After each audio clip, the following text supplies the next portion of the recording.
আসসালামু আলাইকুম ওয়া রাহমাতুল্লাহি ওয়া বারাকাতুহু। ওয়ালাইকুম আসসালাম ওয়া রাহমাতুল্লাহি ওয়া বারাকাতুহু। সবার শরীর কেমন আছে? আলহামদুলিল্লাহ ভালো আছি। আলহামদুলিল্লাহ, আল্লাহর মেহেরবানি আমি ভালো আছি। আজকে আমাদের 30তম ক্লাস হবে ইবনে মাজাহ শরীফের। আজকের পর্বের মধ্যে আছে বাবুল আরিয়ে। আরিয়ে তো হলো ধার নেওয়া। আমাদের গ্রামে গঞ্জে এখনো আমাদের মা বোনদেরকে আমরা দেখি কারো ঘরে ফিয়েস নাই, আরেক ঘর থেকে ফিয়েস আনে, তৈল নাই তৈল আনে, ডাল নাই ডাল আনে, চাউল নাই চাউল আনে, আবার ওগুলো ওয়াপিস দিয়ে দে, আবার ফেরত দিয়ে দে দাঁড় নেওয়ার পরে। তো সামাজিকভাবে আমরা যেহেতু সমাজের জীব, অবশ্যই দাঁড় দিতে হবে এবং দাঁড় আবার নেওয়ার পরে কাজ শেষ করলে ফেরত দিতে হবে। এটা হলো ইসলামের বিধান। এই দাঁড় সম্পর্কে আজকের আলোচনা। به قال حدثنا هشام بن عمار حدثنا اسماعيل بن عياش حدثنا شرحبيل بن مسلم قال سمعت ابا امامه يقول سمعت رسول الله صلى الله عليه وسلم على عاريه مؤدات। আরিয়া হলো পরিশোধযোগ্য। আরিয়া বলতে দাঁড়কৃত জিনিস, কারো থেকে দাঁড় নিলে ওই দাঁড়টা অবশ্যই পরিশোধ করতে হবে। দাঁড় পরিশোধ না করে কোনো উপায় নাই। ওয়াল মিনহাতু মারদুদাতুন, আর লাভদায়ক জিনিস হলো, লাভদায়ক জিনিস অবশ্যই সেটাকে ফেরত দিতে হবে। লাভদায়ক জিনিস মানে কেউ কাউকে, মনে করো রমজান মাস, বিদ্যমান আত্মীয় স্বজন কারো কাছে গাভী গরু আছে, যে 1 মাসের জন্য আপনাকে দিয়ে দিলাম, 1 মাস আপনি দুধ পান করবেন, রোজা রাখবেন, ভালো করে আমার জন্য দোয়া করবেন, 1 মাস পরে আবার আমাকে গরুটা ফেরত দিয়ে দিবেন। এইভাবে হয়। গরু আছে, ছাগি আছে, তারপর এই ধরনের লাভজনক কোনো জিনিস ফেরত দিতে হয়। হ্যাঁ, এটা মিনহা তো দান। কেউ যদি কেউ দান করে, মানে দান লাভজনক জিনিস যদি দান করে, ওটা ফেরত দিতে হয়। এটা হলো মিনহা। এরপরে হাদিস শরীফে এসেছে আনাস বিন মালিক রাদিয়াল্লাহু তাআলা قال سمعت رسول الله صلى الله عليه وسلم يقول আরিয়াতু মুআদ্দাতুন ওয়াল মিনহাতু মারদুদাতুন। এই হাদিসটা আগের মতো, হুবহু আগের মতো। ইন্না রাসূলুল্লাহ সাল্লাল্লাহু আলাইহি ওয়াসাল্লাম قال রাসূলুল্লাহ সাল্লাল্লাহু আলাইহি ওয়াসাল্লাম মান ওয়াদিয়া ওয়াদিয়াতান ফালা জিমান আলাইহি। যে ব্যক্তি আমানত রাখা হয়, যার ব্যক্তির কাছে, যে ব্যক্তির কাছে গচ্ছিত রাখা হয়, মনে করেন অনেক টিচার আমার এখানে অনেক সময় ব্যাগ রেখে যায়, এটা গচ্ছিত আমানত, রেখে আবার ছুটির সময় নিয়ে যায়, তাহলে এটা আমার কাছে আমানত থাকবে। ওনার ব্যাগে কি আছে, ওনার ব্যাগে থেকে আমি কিছু নেওয়াই আমার জন্য বৈধ হবে না। এটা কারো কাছে কেউ যদি কিছু আমানত রাখে, এটা কোনো অবস্থায় বৈধ হবে না। তবে ফলা জিমান আলাইহি, যদি এটি নষ্ট হয়ে যায় অটোমেটিক কোনো কারণে, আমি করে নেই কিন্তু এটা কোনো কারণে নষ্ট হয়ে গেছে বা কোনো কারণে চুরি হয়ে গেছে, এটা কিন্তু যার কাছে আমানত রাখতে সে জামিনদার নয়, অর্থাৎ তিনি সেটা গুণাগারে দিবেন না। এটা গুণাগারে দেওয়ার কোনো বর্ণনায় আসে না। এই ফালা জিমান আলাইহি, তার ক্ষতিপূরণ এই দিবে না। বাবুল আমিনি ইয়াত্তাজারু ফিহি ফায়ারবাহু। এইটা হলো আমিন সম্পর্কে। আমিন মানে আমানত গ্রহণকারী। আমানত গ্রহণকারী ইয়াত্তাজারু ফিহি, সে এখানে ব্যবসা করেছে, আমানত নেওয়ার পরে আমানতের মাল দিয়ে ব্যবসা করেছে, ফায়ারবাহু, এবং এটা দিয়ে সেই লাভবান হয়েছে, লাভজনক সেই ব্যবসা করেছে। তখন কি করবো? এইটার ব্যাপারে রাসূল করিম বলতেছেন ইন্নান নবী সাল্লাল্লাহু আলাইহি ওয়াসাল্লাম আতাহু দিনারান ইয়াশতারি লাহু শাতান। রাসূল করিম সাল্লাল্লাহু আলাইহি ওয়াসাল্লাম এক সাহাবীকে 2 দিনার দিলেন। কেন? লিয়াশতারি লাহু শাতান, যাতে করে একটি বকরি নিয়ে আসেন। এক সাহাবীকে বললেন 2টি বকরি নিয়ে আসো, 2 দিরহাম দিলেন, 2 দিনার দিলেন। বাস তারা দিরহাম এবং দিনের মধ্যে পার্থক্য হলো, দিনের হলো স্বর্ণের রুপি, স্বর্ণের টাকা, আর দিরহাম হলো রুপির টাকা, রুপার টাকা। ইয়াশতারি লাহু শাতান ফাশতারা লাহু শাতাইনে, তিনি 2টি বকরি নিয়ে নিলেন, দিয়েছেন একটি নেওয়ার জন্য। ওই টাকা দিয়ে ও 2 দিনের দিয়ে 2টি বকরি নিয়েছেন সাহাবী। নেওয়ার পরে বাবা আহাদুহুমা বিদিনারিন, একটিকে 1 দিনে দিয়ে বিক্রি করে ফেললেন। তাহলে ওনাকে বলছেন একটি বকরি নেওয়ার জন্য, উনি একটি বকরি নিলেন, আবার আরেকটি বকরি বিক্রি করে 1 দিরহামও 1 দিনারও পাইলেন, সেইটাও নিলেন। তাহলে দুই দিকে লাভ। ফাতান নবী সাল্লাল্লাহু আলাইহি ওয়াসাল্লাম বিদিনার, রাসূল করিম সাল্লাল্লাহু আলাইহি ওয়াসাল্লামের কাছে দুই দিন, একটি দিনার ওয়া শাতান এবং একটি বকরি নিয়ে আসলেন। তাহলে সেই একটি দিনার এবং একটি বকরি নিয়ে রাসূলের দরবারে আসলেন, আগমন করলেন। আসার পরে ফাদা আলাহু রাসূলুল্লাহ সাল্লাল্লাহু আলাইহি ওয়াসাল্লাম বিল বারাকা, রাসূল করিম তার জন্য বরকতের দোয়া করলেন। সাহাবী, তুমি তো অনেক ভালো কাজ করছো, তোমাকে আমি দুইটা দিনার দিয়েছিলাম এইটা ক্রয় করার জন্য, তুমি তো দুই দিনার এই দিয়ে দুইটা নিয়েছো, একটি আবার এক দিনের আমার জন্য নিয়ে আসছো, সাথে একটি বকরি নিয়ে আসছো। তাহলে রাসূল করিম তার জন্য দোয়া করে দিলেন। দেখেন রসুলের দোয়া কেমন, আল্লাহু আকবার। হাদিস শরীফে আছে তিনজনে দোয়া করলে দোয়া ফেরত হয় না। একটা হলো দাওয়াতুল আম্বিয়া লিউম্মতিহিম, যদি কোনো নবীরা দোয়া করেন উম্মতের জন্য, ওটা আল্লাহ ফেরত দেন না। তখন নবীজি যখন এই সাহাবীর জন্য দোয়া করেছেন, আল্লাহ এটা ফেরত দেন নাই। বা দাওয়াতুস সাইমে, রোজাদারের দোয়া আল্লাহ ফেরত দেন না। হাত্তা ইফতারা, যতক্ষণ ইফতার করেন নাই ততক্ষণ দোয়া করলে আল্লাহ দোয়া কবুল করেন, রোজাদারের দোয়া। তারপর আর হলো মজলুমের দোয়া, মজলুম যদি অত্যাচারিত ব্যক্তি দোয়া করলে আল্লাহ রাব্বুল আলামিন সাথে সাথে দোয়া কবুল করেন। সুতরাং এই বুঝা যায় রসুলের যখন তার জন্য দোয়া করেছেন, বলতেছে সেই যখন মাটি করে করলো সেখানে সে লাভবান হতেন। অর্থাৎ সে জীবনে আর যতদিন ব্যবসা বাণিজ্য করেছেন ততদিন সেই লাভবান হয়েছেন। একেবারে মূল্যহীন জিনিস নিলেও এটা তিনি লাভবান হয়েছেন। মাটি ক্রয় করলে করে বিক্রি করলো তিনি লাভবান হতেন। এরপরে হাদিস হলো রাসূল করিম সাল্লাল্লাহু আলাইহি ওয়াসাল্লাম ইরশাদ করেন, ক্বালা কাদিমা জালবুন ফাতানি নবী সাল্লাল্লাহু আলাইহি ওয়াসাল্লাম দিনারান ফাযাকারা নাবাহু। এটা আগের মতো। বাবুল হাওয়ালা, এটা হলো আমরা এটা অনেক আরবি শব্দ আমরা বলি। হাওয়ালা মানে কাউকে হাওলা করে দেওয়া, কাউকে দিয়ে দেওয়া।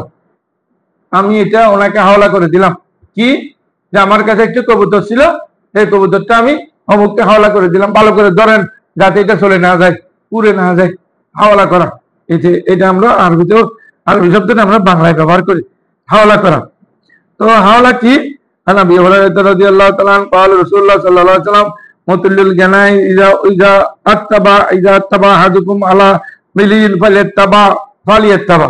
এটা হলো কোন ধনী ব্যক্তির কাছে যদি কেউ কিছু পাওনা তাকে হাওলা না করে সে যদি টাল বাহানা করে, এর বিরুদ্ধে রাসূল করিম সাল্লাল্লাহু আলাইহি ওয়াসাল্লাম বলেছেন যে ধনী ব্যক্তি যদি কারো থেকে কোনো জিনিস পাওনা থাকে ধনী ব্যক্তির কাছে, সেই ধনী ব্যক্তি অবশ্যই সেটা হাওলা করতে হবে। এটা দেরি করলে হবে না এবং মুসলমানদের কষ্ট দিলেও হবে না। এটা রাসূল করিম সাল্লাল্লাহু আলাইহি ওয়াসাল্লাম হাদিস, তা মেনে নেওয়া তার জন্য অবশ্যই কর্তব্য, অবশ্যই সে ফেরত দিতে হবে। ক্বালা রাসূলুল্লাহ সাল্লাল্লাহু আলাইহি ওয়াসাল্লাম মুতিল্লুল গানা জুলমুন, যদি কোনো ধনী মানুষ, মুতিল্লুল গনিয়ে জুলমুন, যদি কোনো মানুষ ঢালবাহানা করে, ঘুরাঘুরি করে, হাওলা না করে কোনো ধনী মানুষ, তাহলে এটা হলো জুলম। আপনার কাছে আছে কোনো একজন ধনী মানুষ, উদাহরণস্বরূপ কারো থেকে 5,000 টাকা দান নিয়েছিল গরিব মানুষ থেকে, ওই গরিব মানুষ টাকা না দিয়ে সে টাল বাহানা করে, বিভিন্ন ধরনের কথা বলে, এখন দেয় না ধনীর কাছে, অথচ সে 5 কোটি টাকার মালিক, সে দিয়ে দিবে, টাল বাহানা কেন করবে? তাহলে এটা হলো জুলম। যখন এই মালদারের উপর এটা মালদারের কাছে যখন এটা হাওলা করবে আলা মল্লিকিন ফাত্তাবিহু, এটা মালদারের নিকট যদি কোনো জিনিস হাওলা করা হয়, সেই হাওলার জিনিস সে আবার ফেরত দিবে, ওয়াপস দিবে, এটা দেরি না করে ওয়াপসে দিবে। বাবুল কাফালা, এটা হলো জামিনদার হওয়া সম্পর্কে। কাফালা মানে জামিনদার হওয়া, কোনো কিছু জামিন হওয়া। যেমন কোনো মানুষ বললো, কোনো মানুষকে সে ধরে নিতে চাচ্ছে মসজিদ থেকে, আল্লামা রবিল সাহেব বলছেন এই নামাজের টাইমে একে ধরে নিও না, হুজুরকে বলতেছেন নামাজের পর উনি পালিয়ে যাবেন, হয়তো আমি জামিনদার আছি, এই নামাজের পরে জামিনদার আমি আছি, তুমি নামাজের পরে একে পাওয়া যাবে, তুমি চিন্তা করিও না, আমি জামিনদার আছি। এক 2 নম্বর হলো কারো কাছ থেকে অনেক মানুষ কর্জ নেয়, যে আমাকে জামিনদার বানিয়ে আরেক আলেম কিছুদিন আগে কর্জ নিয়েছেন, এখন এই টাকা চাওয়ার সময় যাকে কর্জ দিয়েছেন তার কাছে চাওয়ার আগে আমার কাছে চলে আসছেন, হুজুর আপনি জামিনদার হয়েছেন যে ওই টাকাটা দিয়ে দেন। ওই টাকাটা দিতে বলেন। এখন আমার বইয়ে আমি কোথায় যে যাব, এরপরে অনেক বুঝাই সুঝে তার থেকে টাকাগুলো নিয়ে আসি। ওই হুজুরে ইন্তেকাল করেছেন, আল্লাহ জান্নাত আল্লাহ নসিব করুক, আমি ওই হুজুরে ইন্তেকাল করেছেন। যা হোক, এ কাফালা। কাফালা কি? قال سمعت أبا أمامة الباهلي يقول سمعت رسول الله صلى الله عليه وسلم يقول الزعيم غارم। জঈম হলো দেনাদারকে ধরা। আর জঈম যারা জামিনদার হয়, জামিনদার। জঈমত হলো জামিনদার হওয়া। গারিমুন, তো এটার অর্থ হলো হলো যার জঈম ও গারিমুন, অবশ্যই যিনি জামিনদার হবে তিনি গুনাহগার দিবেন। এই জন্য আমাদের বর্তমানে বাংলাদেশে ব্যাংকের মধ্যে যদি কেউ গ্যারান্টি হয়, কেউ যদি গ্যারান্টি নেয়, কেউ কর্জ নিচ্ছে, আপনি গ্যারান্টি আর কেউ গ্যারান্টি হলো, তো গ্যারান্টি হলে সেই গ্যারান্টি অবশ্যই যিনি কর্জ নিয়েছেন, কর্জদার যদি টাকা না দেন তাহলে ওনাকে দিতে হবে। গ্যারান্টি যিনি দিয়েছেন ওনাকে দিতে হবে। এটা আমাদের দেশেও আছে। সাক্ষী হলে কোনো সমস্যা নেই, সাক্ষী হলে সমস্যা নেই। তবে সুদের সাক্ষী হলে সমস্যা আছে। সুদের সাক্ষী সমস্যা আছে, সুদের সাক্ষী হবে না কোনো সময়। আর কর্জ পুরা হবে, কর্জ পুরা করতে হবে। এটা যিনি কর্জ নিয়েছেন তিনি দিলে ভালো, আর তিনি না দিলে যিনি এটা জামিনদার হয়েছেন তিনি দিবেন, অবশ্যই দিতে হবে।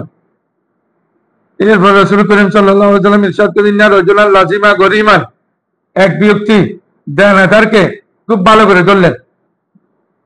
মানে একজন থেকে আরেকজনের কর্জ নিয়েছিল ক টাকা, বিআশরাতিন দানানির, 10 টাকা, 10 দিনের কর্জ নিয়েছিল। কর্জ নেওয়ার পরে এই কোনো মতে খুঁজে পায় না, টাকাগুলো দেয় না। এখন আরেকদিন যখন পাইছে তখন তার পিছে পিছে আসে, তার সাথে লেগে আছে যে আজকে কর্জ দিতে হবে, আমার কর্জ দিতে হবে। আল্লাহ হাদির রসুলিল্লাহ, এই ঘটনা হয়েছেন রসুল পাকের জামানায়, যখন রসুল পাক সাল্লাল্লাহু আলাইহি ওয়াসাল্লাম দুনিয়াতে ছিলেন। মা ইনদি শাইউন আতি কাহু, তিনি বলছেন ভাই আমার কাছে এমন কোনো জিনিস নেই যে আমি তোমাকে দিতে পারবো, এখন কর্জ শোধ করতে পারবো এমন কোনো জিনিস আমার কাছে নেই। লা ওয়াল্লাহি লা উফারিকুকা হাত্তা তাজিয়ানি আও তাতিয়ানি বেজবিল। সে বলছেন আমি আল্লাহ শপথ করে বলছি আমি আপনাকে আজকে ছাড়বো না, কোনো অবস্থায় ছাড়বো না। হয়তো আপনি আমাকে হাত্তা তাজিয়ানি, আমাকে ফয়সালা করে দিবেন, আও তাতিয়ানি বেজবিলিন, অথবা আপনি আমাকে জামিনদার দিতে হবে। আপনি নিজে দিয়ে যাবেন, নাহলে কাউকে জামিনদার বানাবেন।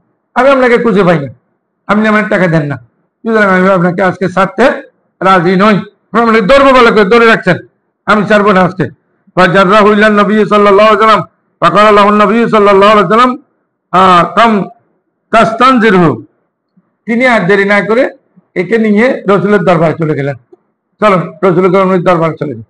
রাসূল করিমের দরবারে যখন গেছেন, রাসূল করিম বলতেছেন কি হয়েছে ঘটনা শোনার পরে, তুমি একে কতদিন সময় দিবা বলো। কম তাস্তানজিরহু, কতদিন সময় দিবা? এই কর্জ নিয়েছে ঠিক আছে, যে অস্বীকার করে না, দিতেও পারে না গরিব মানুষ, তো তোমার কর্জ দিয়ে দিবে, তবে তুমি কতদিন সময় দিবে বলো।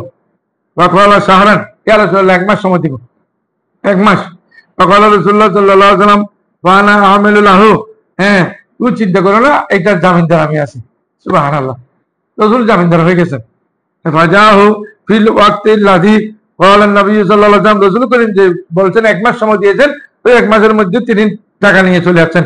ফাকালা লাহু নবী সাল্লাল্লাহু আলাইহি ওয়াসাল্লাম মিন আইনা আসাবতা হাযা ওয়ালা মিন মাদানিন, বললেন যে যিনি কর্জ নিয়েছেন, কর্জ গ্রহণকারী ওই টাকাগুলো নিয়ে 1 মাস পর পর যেদিন বলছেন ওই দিনই হাজির।